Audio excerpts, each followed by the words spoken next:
how to add morph transition in Google Slides.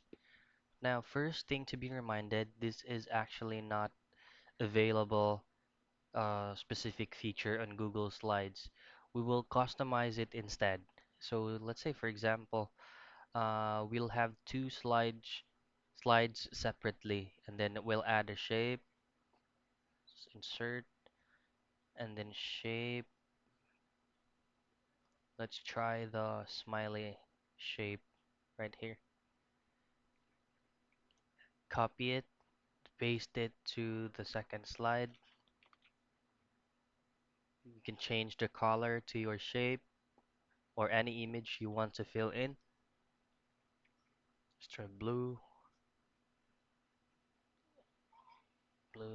here.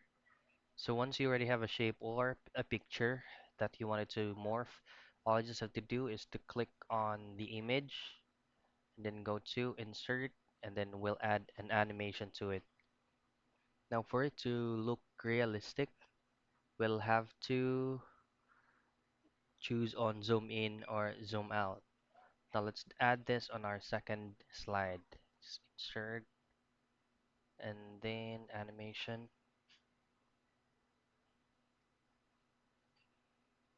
Let's try to zoom out and play. Alright, so let's go ahead and check on the slideshow. There you go. So that's how you add morph transition in Google Slides.